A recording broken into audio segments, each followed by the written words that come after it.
예, 금방 읽은 누가복음 9장 18절부터 27절에 있는 말씀을 중심으로 너희는 나를 누구라 하느냐 라고 하는 제목으로 함께 말씀을 나누겠습니다. 지난주에 오병이어의 사건에 대해서 살펴보았습니다. 오병이어의 사건이 일어날 때쯤이 하나의 기준이 되는 것 같아요. 왜냐하면 각 복음서마다 동일하게 기록되어져 있는 공통된 사건이기 때문에 그렇습니다. 그때가 언젠가 하니 예수님이 공생애를 하신 지 2년이 지나고 3년째 접어드는 시기였습니다. 예수님의 공생애 기간이 약 3년 반이라고 이야기하는데 그 가운데 2년의 시간이 흐르고 3년째 되는 시간이 그 오병이어의 사건이었다. 그때에 예수님이 12명의 사도들을 임명하시고 세운 지도 어느덧 반년 이상이 흘렀던 시간이었습니다. 그런데 오늘 본문은 쭉 이어서 나오는 것 같지만 성경을 읽어보면은 오병이어의 사건이 일어나고 난 다음에 몇 달이나 지나고 난 다음에 사건이 오늘 저와 여러분이 읽었던 오늘 본문의 이야기입니다. 그러니까 이미 오병이어 사건이 일어났을 때에도 벌써 이제 예수님이 십자가에 달려 죽으시기까지 그리고 부활하시기까지의 기간이 이제 각 1년 남짓, 1년 반도 안 남은 1년하고 몇 개월밖에 안 남은 시간이었는데 그로부터 몇 달이 흘렀으니까 이제 오늘 본문이 주어지는 이 시점은 이제 예수님의 공생애 사역에 이제 막바지다라고 하는 겁니다. 시간적으로 보면은 이제 1년도 남지 않았다라는 것을 알게 되어져요.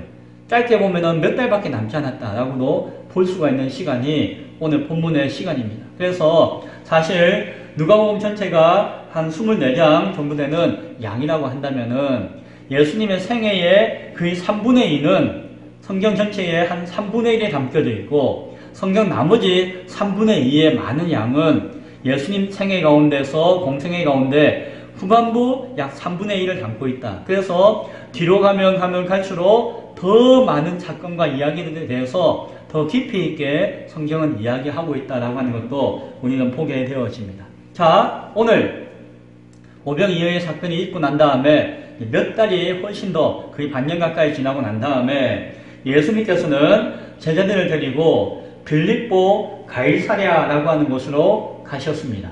이 빌립보 가이사랴는 어떤 곳인고 하니 예수님이 주로 제자들과 훈련하고 활동하던 곳은 여기 갈릴리라고 하는 호수, 바닷가 근처에서 활동하셨다고 한다면은 이제는 그로부터 저 북쪽으로 한참 떨어진 곳으로 이동하셨어요.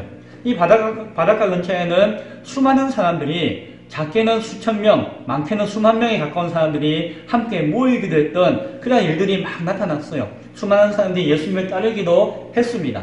그러한 일들이 수개월 동안, 반년 이상 예수님 주변에 아마 있었던 것 같아요. 그리고 시간이 흐르고 난 다음에 예수님은 제자들을 데리고 조금 더 한적한 곳으로 가셨습니다. 그곳이 오늘 이야기하고 있는 빌립보 가이사랴라고 하는 것입니다. 누가복음에는 장소가 안 나와 있어요. 그러나 이 사건을 이야기하고 있는 마태복음이나 마가복음에서는 그곳이 빌립보 가이사랴라고 하는 동네다라고 하는 것을 밝혀주고 있습니다. 여기는 그 동네 위로는 헬몬산이라고 가장 높은 산이 있어요. 그 산 꼭대기에는 그 빙하가 있는 것처럼 눈이 1년 내내 안 녹는 그런 높은 산이에요. 그런 산이 있고 그 주변은 아주 고원지대예요. 바위도 많고 아주 험악한 산지가 형성되어져 있는데 그 산에 들어가기 입구에 있는 동네가 이 빌립보 가이사랴라고 하는 동네예요.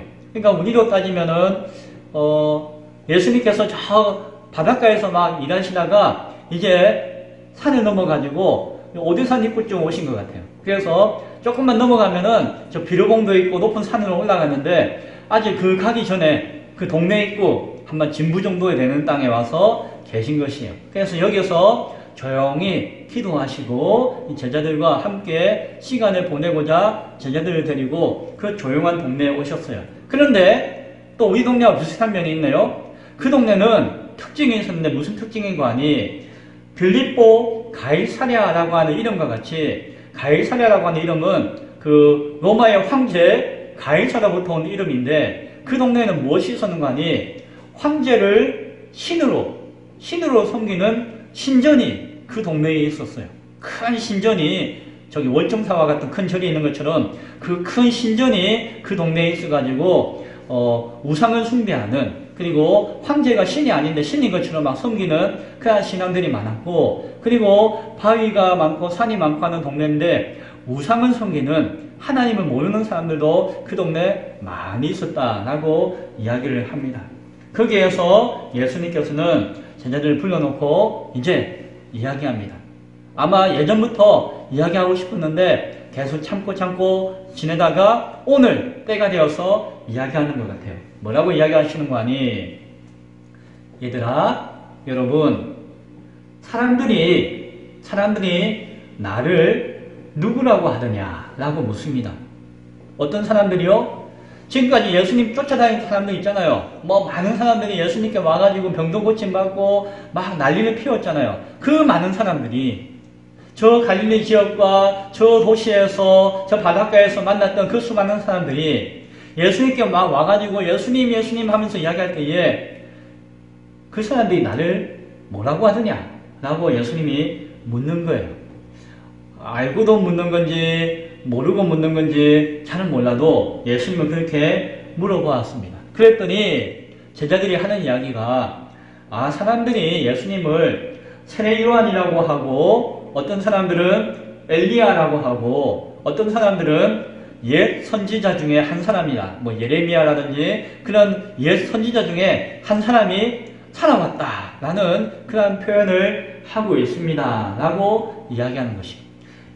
세례 요한, 당대의 인물이었던 훌륭한 사람, 엘리야, 그 민족이 사랑했던 위대한 선지자, 그리고 옛 선지자 가운데 훌륭했던 몇몇 사람들의 이름을 거론하면서 그 위대한 사람이 다시금 환생해가지고 다시금 태어나서 마치 이 자리에 와 있는 것과 같은 분이 이 예수라고 하는 사람입니다. 라고 사람들이 이야기했다는 것입니다.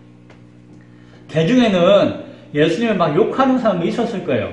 개 중에는 예수님을 흠잡기 위해서 막 따라다니는 사람도 있었어요. 그러나 그런 어떤 부정적인 이야기는 하지 않고 나름대로 긍정적인 평가에 대해서 예수님께 하고 있는 것을 보게 되어집니다. 많은 사람들이 예수님을 쫓아다녔다는 것은 그만큼 예수님을 존경하고 사랑하고 좋아했다는 것이겠죠. 그래서 이러한 평가들이 나름 의미가 있었던 것 같아요. 그러나 사실은 예수님 보시기에 그것은 좋은 것만은 아니에요. 왜냐하면은 그 사람들은 아무리 위대한 인물이었다 하시라도 결국에는 사람이었잖아요. 사람. 그러나 사실 예수님은 메시아이시고 하나님의 아들이시고 하나님이셨거든요. 그래서 사람과 비교하는 것에 대해서는 옳은 것은 아니다. 아무리 칭찬을 한다 하더라도 아무리 칭찬을 해도 그 칭찬이 사실은 아니다 라고 하는 것을 아마 예수님은 생각하셨을 것 같아요. 아마 자기들의 생각에는, 자기들의 기준에는, 자기들이 생각할 수 있는 수준에는 그것이 최고의 칭찬이고 예수님에 대한 인정함이라고 여겼지만 그렇다 하더라도 그것은 진실은 아니었죠. 진실은 아니었죠. 예수님은 이제 묻습니다. 아마 이 이야기가 하고 싶어가지고 앞에 질문을 먼저 탁 던지신 것 같아요. 뭐라고 묻는 거 아니? 그래? 그렇구나. 자, 그렇다면은 너희는 나를 누구라고 하느냐? 라고 묻습니다. 누구에게요? 그 제자들, 12명의 제자들. 예수님이 특별히 세웠잖아요. 선별해가지고 임명했잖아요. 누구보다도 예수님을 잘 알고 예수님과 거의 1년 가까이 동고동락하면서 말씀을 듣고 가르침을 받고 했던 너희들은 나를 누구라고 생각하느냐? 라고 예수님이 탁 묻습니다. 이거 대답을 잘해야 될 텐데 뭐라고 이야기할까? 그런데 그때에 제자들의 모든 생각들을 대신해서 베드로가 대표로 이렇게 이야기합니다. 당신은 하나님의 그리스도이십니다. 라고 이야기해요. 하나님의 그리스도. 하나님이 보내어 주신 구약에서 성경에서 예언했던 메시아란 말과 그리스도가 같은 말이잖아요. 메시아이십니다 라는 고백을 해요. 그래서 정확한 고백이고 맞는 사실이죠. 마가복음에서는 주는 그리스도이십니다 라는 말로 표현되어 기록되어져 있어요. 그런데 그 사실에 대해서 마태복음에서는 좀 더 분명하게 기록하고 있는데 뭐라고 기록하고 있는 거 아니? 주는 그리스도시요 살아계신 하나님의 아들이십니다 라고 이야기를 해요. 사실은 하나님의 그리스도이십니다 라고 하는 말 가운데 이 내용이 다 포함되어져 있는 것과 같아요. 그 안에 핵심은 무엇입니까? 예수님은 메시아이십니다.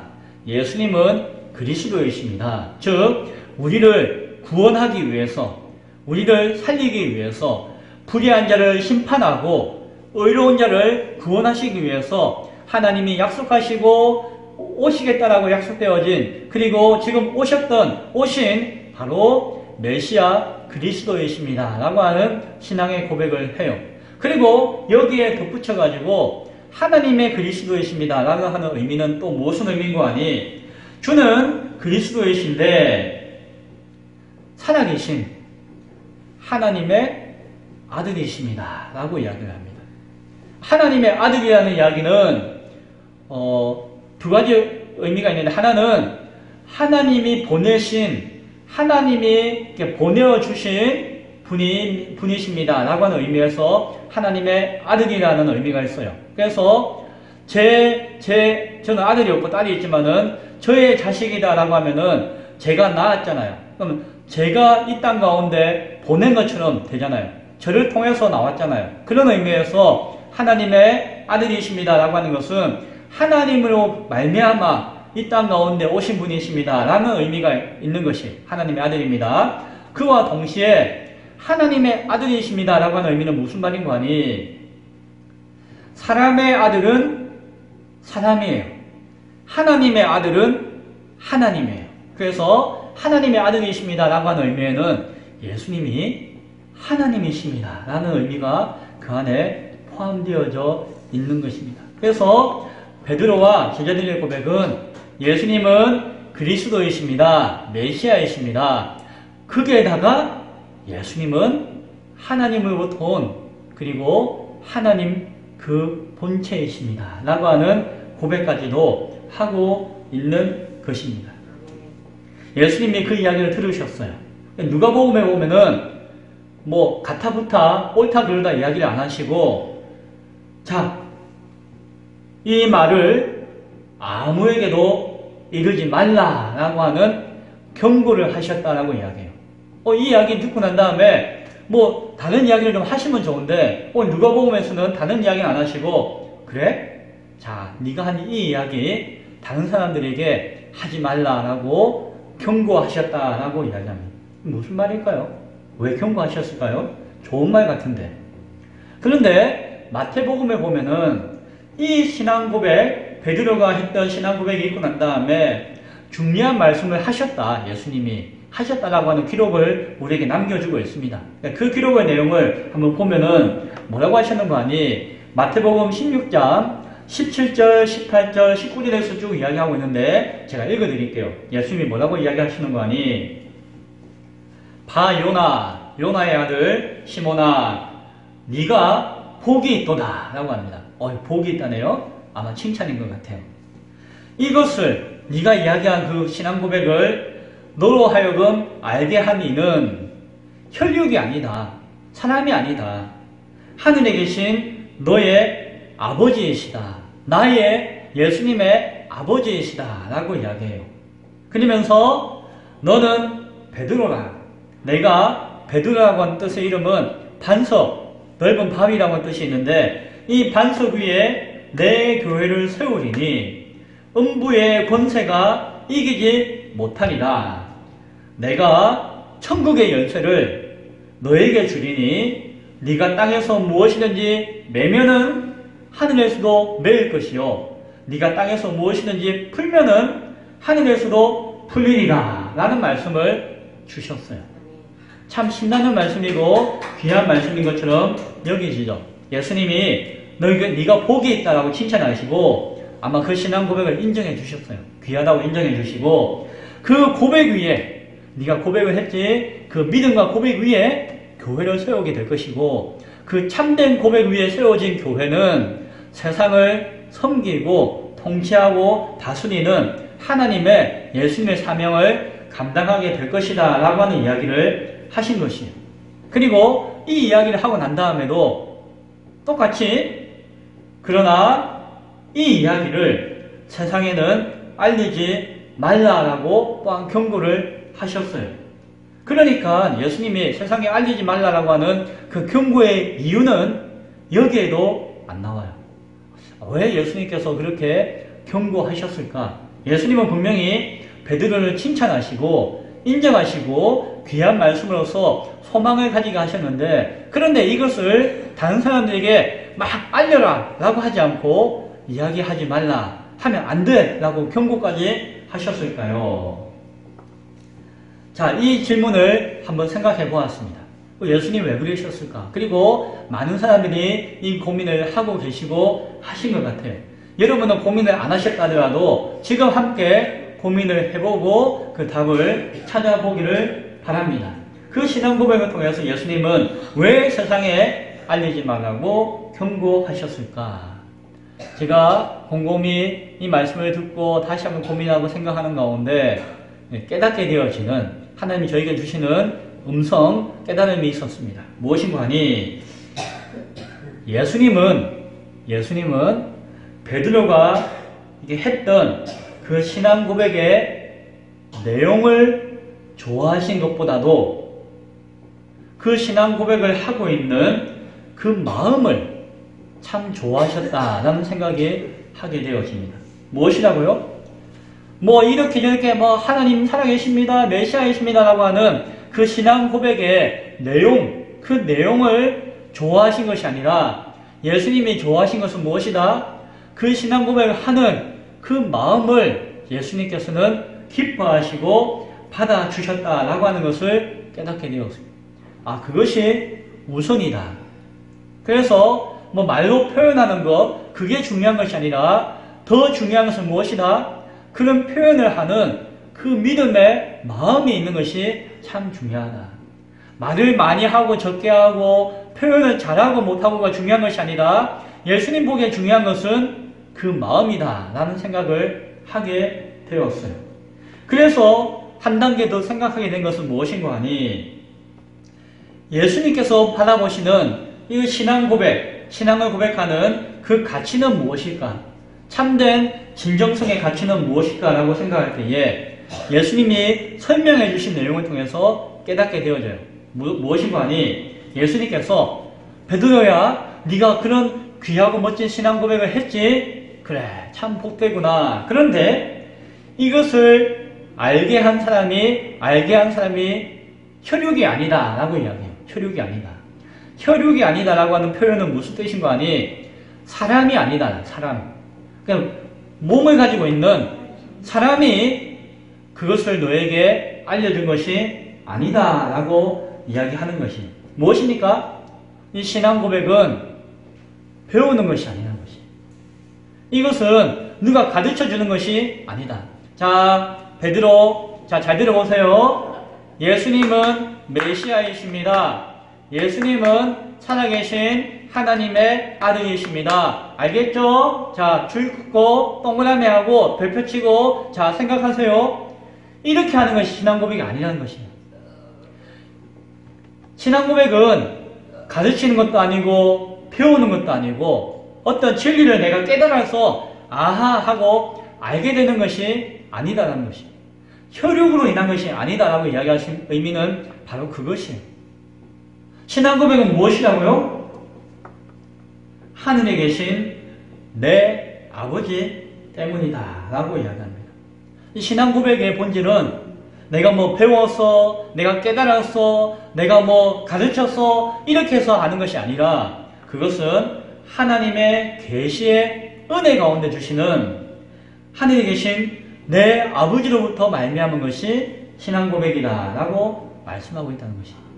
그래서 참된 신앙 고백은 그냥 듣고 입으로 이야기하는 것이 아니라는 것입니다. 내가 배워서 익혀서 외워서 하는 것이 아니라고 하는 것이.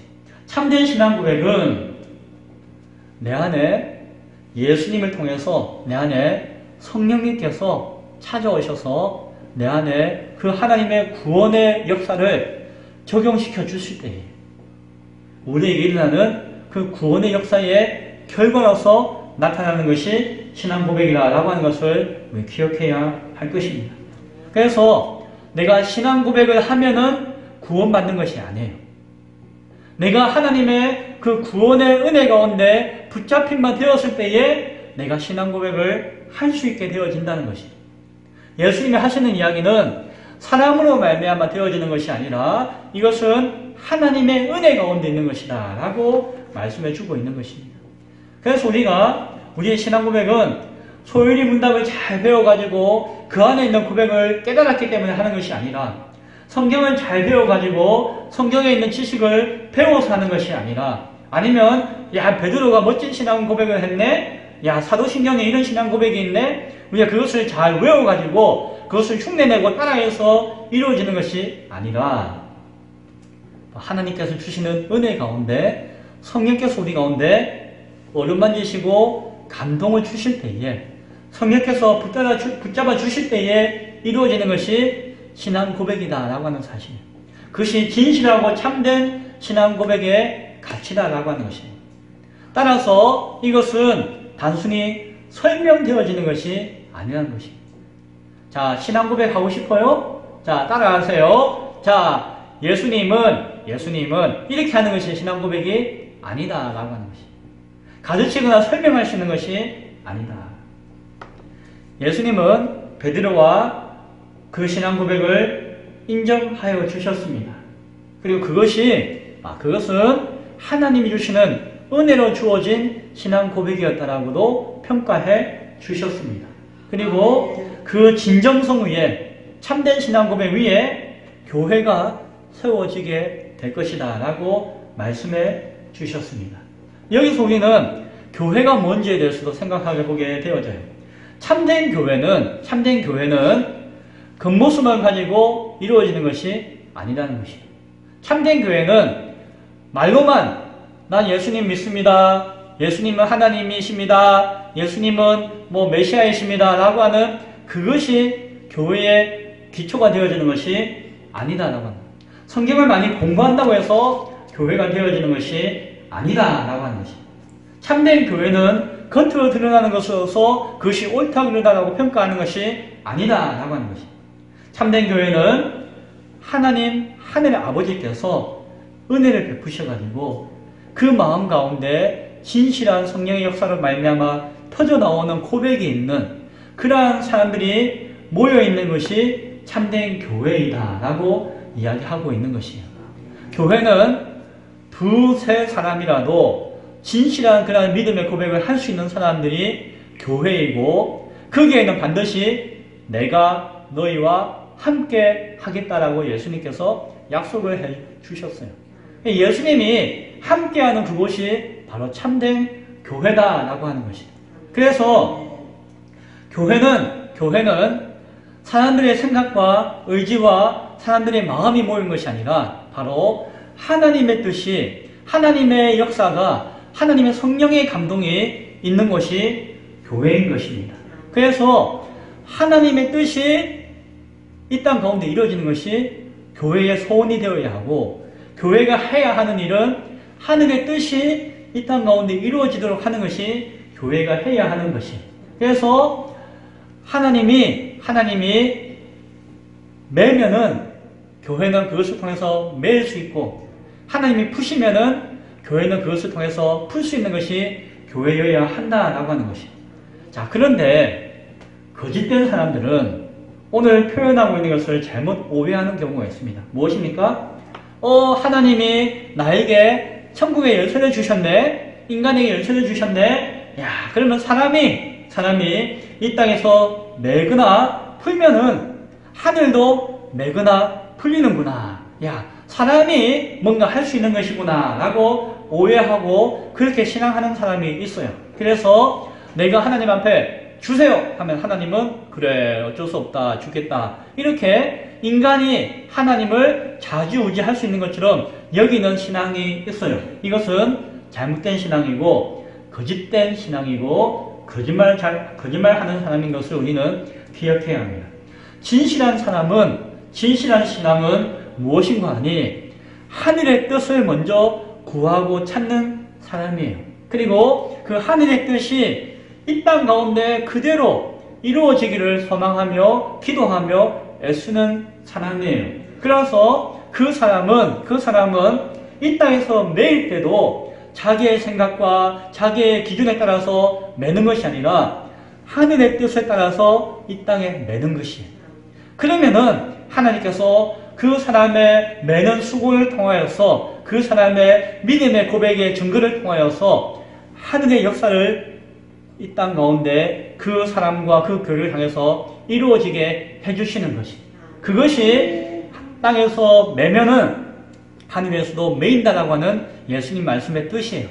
이 땅에서 푼다는 것도 인간이 내가 푼다는 것이 아니라 하늘 아버지의 뜻을 따라서 그 뜻이 이 땅에 이루어지기를 소원합니다라고 하는 믿음 가운데서 그 뜻을 따라서 이 땅에서 우리가 애쓰며 풀면은 하나님께서 그 영광을 받으시고 하늘의 문을 여시고 하늘에서 푸셔가지고 우리의 소원이 하나님 뜻 가운데 이루어지도록 도우신다라고 하는 것이 따라서 진실은 인간이 풀고 매는 것이 아니라 바로 하나님의 뜻 가운데서 그 뜻에 풀고 맴에 따라서 우리가 순종하는 신앙의 행위로서 하는 것이고 그 결과는 나의 행위의 결과로서 하늘의 역사가 이루어지는 것이 아니라 하나님의 은혜 가운데 하나님의 주권 가운데 이루어지는 하늘의 역사가 나타난다라고 하는 사실을 우리는 기억해야 할 것입니다.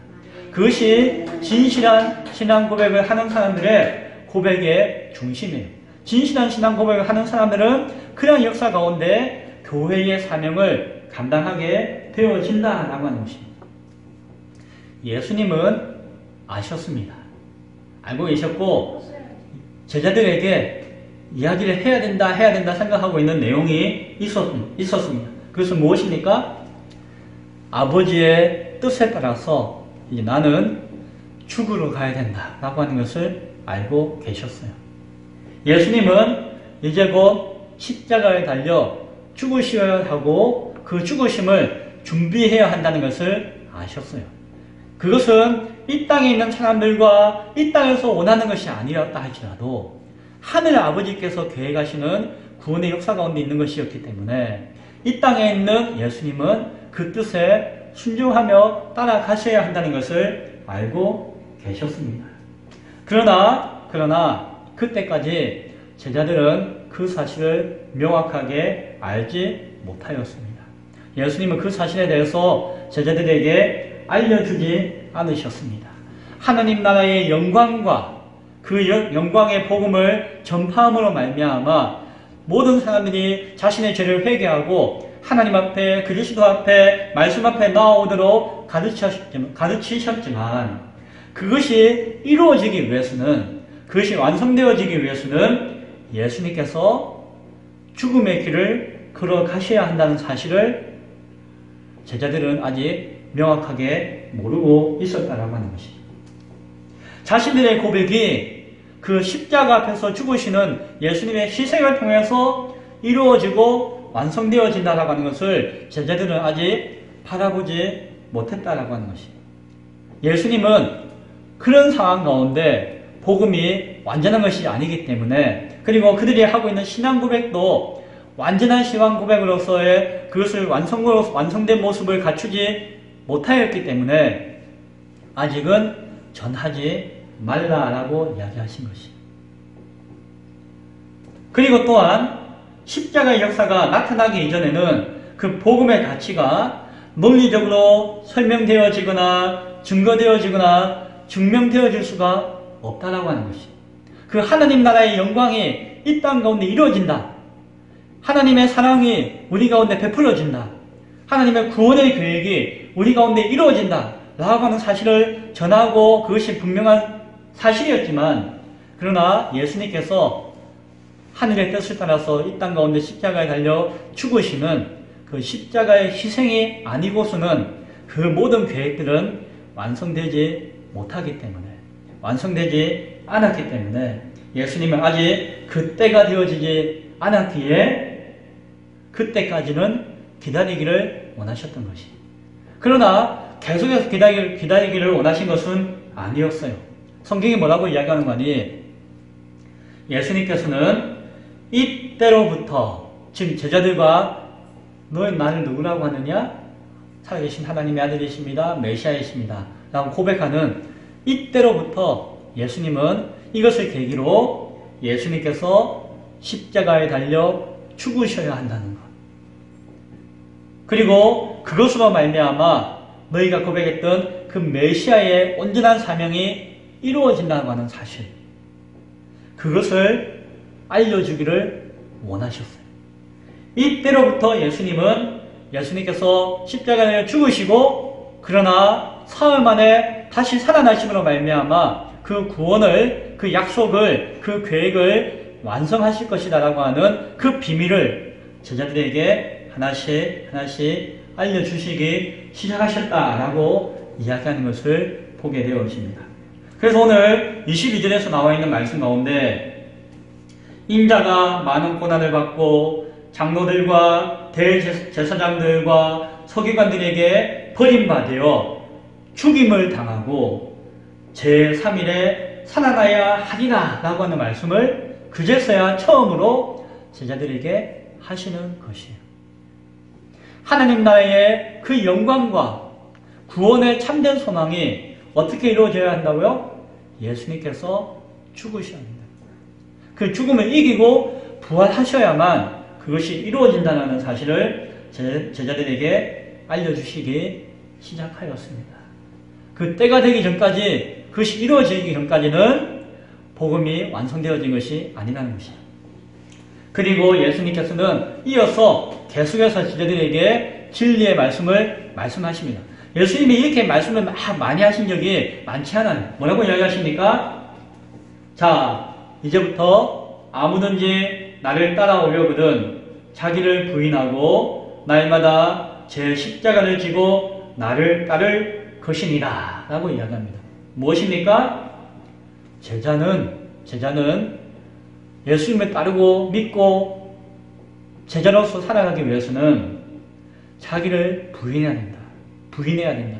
세상의 욕심과 자기의 계획과 자기의 의지와 어떤 지식과 그 모든 것들에 매여서는 안 되고 그것을 다 내려놓고 하나님만 바라보아야 한다. 그리고 또 무엇입니까? 자기의 십자가를 지고 나를 따라야 한다라고 이야기해요. 십자가는 끔찍한 고통이고 아주 두려운 것이었어요. 예수님은 이미 제자들에게 너희도 십자가를 져야 한다라는 말씀을 하셨어요.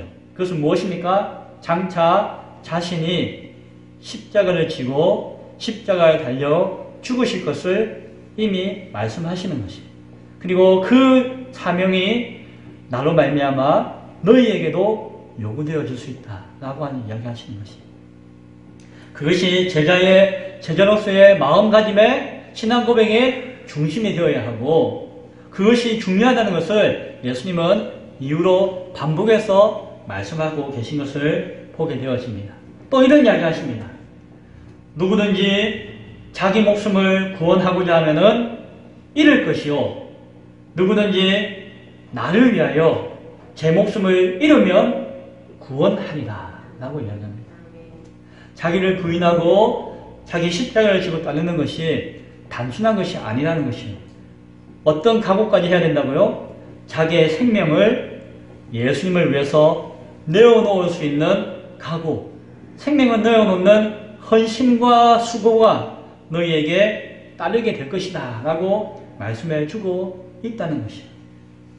예수님을 위해서 그 목숨까지 내어놓고자 할 때에 진정 너희에게 구원이 있을 것이다 라는 말씀을 강하게 강조해서 말씀해 주고 있는 것입니다. 또 이어서 이야기합니다. 사람이 만일 온 천하를 얻고도 자기를 잃든지 빼앗기든지 하면 무엇이 유익하리요? 여기서 자기는 무엇입니까? 참된 가치를 가지는 구원의 생명을 의미하는 것이. 참된 구원의 생명을 의미하는 것이. 따라서 하나님 나라의 영광과 그 생명을 얻는 것은 온 천하를 얻는 것보다도 더 귀한 것이다. 세상에 있는 그 모든 것, 세상에서 가장 높은 것, 세상에서 가장 귀한 것을 다 준다 할지라도 예수로 말미암아 천국의 소망을 얻는 구원의 생명을 얻는 것보다도 더 귀한 것은 없다라는 말씀을 하고 계시다는 것이야. 그래서 또 이야기하십니다. 누구든지 나와 내 말을 부끄러워한다면 인자도 예수님도 자기와 아버지와 거룩한 천사들의 영광으로 올 때에 그 사람을 부끄러워하리라 라고 이야기합니다. 정말 이거 신비로운 이야기를 하셨는데 예수님은 지금 십자가에서 죽으심과 사흘 만에 부활하실 것에 대해서 이야기하셨지만 또 무슨 이야기까지 하시는 거 아니? 장차 이 땅 가운데 다시 오신다는 이야기를 하세요. 그래서 예수님은 십자가에 달려 죽으시고 부활하시고 승천하여서 계시다가 장차 때가 되어지면은 이 땅에 영광으로 아버지의 영광으로 다시 오실 것이다 라고 이야기를 해주세요. 은근슬쩍 이야기하면서 그때가 되어지면은 나를 부끄러워하고 나를 부인하고 나를 모른 척하는 사람들 나도 모른 척할 것이다 라고 이야기해요. 근데 여기서 모른 척한다 부인한다 라고 하는 것은 삐져서 하는 것이 아니라 무엇이라고요? 그들이 구원에 이르지 못하고 하나님의 생명의 나라 생명의 책에 기록되지 못하고 하나님 나라 가운데 함께하지 못한다라고 하는 무시무시한 이야기를 하시는 것이 무엇입니까? 그러한 말씀을 넌저시 내비치시면서 동시에 너희가 어떤 고난이 온다 할지라도 어떤 역경이 온다 할지라도 설령 내가 죽는다 할지라도 너희는 예수님의 말씀과 계시를 끝까지 붙들고 신뢰하고 지킬 수 있는 믿음을 가지기를 원한다 라고 하는 뜻을 말씀해 주시는 것이 그러면서 마지막으로 이런 말씀도 하십니다. 내가 참으로 너희에게 이르노니 여기 서 있는 사람들 중에 앉아있는 사람도 있겠죠. 여기 있는 사람들 중에 죽기 전에 하나님 나라를 볼 자들도 있느니라 라고 이야기합니다. 이것은 한편으로는 장차 마지막 때가 올 때에 장차 재림과 심판 이후에 영원한 생명이 우리에게 영화롭게 주어질 것이다. 하나님의 백성들과 자녀에게 주어질 것이다 라는 의미도 있겠지만 사실 그 의미보다도 오늘은 뭐라고 이야기합니까? 너희들 중에 제자들 중에 너희가 죽기 전에 그러니까 제자들이 지금 청년이면은 너희들 죽기 전에 수십 년 내에 얼마 안 있다가 하나님 나라가 이 땅 가운데 이루어지는 것을 너희가 직접 보게 될 것이다 라는 말씀을 하시는 거죠.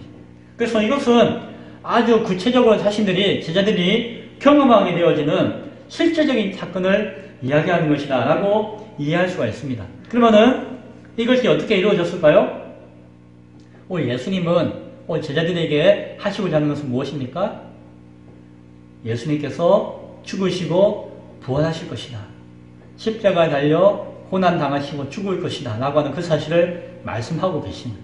그래서 이해하고 설명하고 계신 것입니다. 따라서 예수님의 이 말씀의 의미는 예수님께서 십자가에 달려 죽으실 것이고 그러나 사흘 만에 다시 살아나는 그 부활의 현장의 영광 가운데서 하나님의 나라의 그 영광이 하나님 나라의 실체가 예수님을 통해서 이 땅 가운데 드러나게 될 것이다 라고 하는 말씀을 하고 있는 것이 그래서 십자가의 죽으심과 부활을 통해서 예수님을 통한 그리스도를 통한 하나님 나라의 완성되어짐을 선언하시고 그 완성되어진 나라 가운데 너희가 거하게 될 것이다 라는 말씀을 오늘 마지막으로 해주고 계신 것입니다. 예수님이 이 이야기를 그 전에 제자들에게 자세하게 한 적이 없으셨던 것 같아요. 그리고 그들의 고백이 진정한 고백으로 새로워지기 위해서 예수님은 때가 되었어. 이제 그가 십자가에 달리시기에 몇 달 안 남은 상황 가운데서 이제 그것을 제자들에게 알려주시기 시작합니다.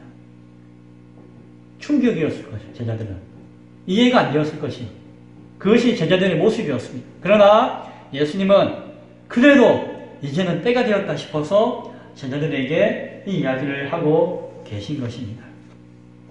이제 말씀을 맺고자 합니다. 예수님은 조용한 곳에 기도하시는 가운데 제자들을 부르시고 그들이 너희는 나를 뭐라고 생각하느냐, 누구라고 생각하느냐 여쭤보았습니다. 너희가 생각하고 있는 나의 모습과 세상이 생각하고 있는 나의 모습이 같으냐 다르냐 비교해보라는 것이에요. 우리는 세상은 잘 먹고 잘 살고 예수 믿고 복받고 예수 믿고 천국 가고 많은 유익을 위해서 살아가고 그것을 통해서 믿는 것이 신앙이다라고 생각하면서 신앙하고 있다면은 과연 우리의 신앙도 그와 같으냐 아니면 다르냐를 생각해 보라는 것이에요. 과연 우리 가운데서는 정말 예수님이 십자가에 달려 죽으시는 그 길을 갈 수 있느냐? 내가 죽어야 한다면은 예수님을 대신해서 죽을 수가 있느냐? 비록 그 하나님 나라의 영광은 크고 귀하지만 이 땅에서는 혹 사명에 있는 자들은 고난받고 핍박받고 죽을 수도 있는데 그 길을 감당할 수 있느냐? 너희가 생각하고 있는 예수를 믿는다라고 하는 것이 세상 사람들이 생각하고 원하는 것이냐? 아니면 하나님이 생각하시고 계획하시고 하나님이 주시는 사명 가운데 있는 것이냐? 라고 하는 것을 비교해보라는 의미가 오늘 우리의 신앙 고백 가운데 있다라고 여겨집니다. 예수님은 이 이야기를 하시고 곧 하나님 나라의 비밀을 제자들에게 말씀해 주셨습니다. 그런데 중요한 것은 그 진실 앞에 교회는 세워지게 된다라고 하는 사실이에요. 참된 교회는 그 진실한 신앙 고백 위에 세워지게 되어질 것이고 그 진실한 고백 위에 세워지는 교회는 이 세상을 바르게 섬기고 변화시켜 되어진다는 것입니다. 단순히 메고 푼다는 것은 하늘의 뜻 가운데서 이 세상 가운데 교회가 열심히 메고 풀므로 말미암아 하늘의 뜻을 이 땅 가운데 이루므로 말미암아 이 땅을 변화시키고 이 땅을 섬기며 이 땅을 다스리시는 하나님의 왕권을 선포하는 사명을 교회가 하게 되어진다라고 하는 그 의미를 이야기하고 있는 것입니다. 아름다운 신앙 고백과 그 위에 약속되어진 교회의 영광을 오늘 바라보면서 그 이면에 있는 그 십자가의 죽으심과 부활의 역사를 우리가 바라볼 수 있기를 바랍니다. 그리고 그것을 통해서 온전한 신앙의 고백이 이루어진다는 사실도 기억할 수 있기를 바랍니다. 오늘 우리에게 주어지는 길이 설령 고난의 길이라 할지라도 설령 십자가의 길이라고 할지라도 그 속에서 하늘 아버지의 은혜와 뜻을 바라보며 나아갈 수 있다면은 세상이 알 수 없는, 세상은 이해할 수 없는 크고 놀라운 권능의 역사가 저와 여러분을 통해서 우리 기쁨의 교회를 통해서 이루어질 줄로 믿습니다. 그런 역사를 소망하는 가운데 오늘도 이 세상을 바라보며 하늘의 영광을 바라보며 기도하고 신앙할 수 있는 믿음이 우리 가운데 든든히 세워질 수 있기를 간절히 축원드립니다. 기도하겠습니다.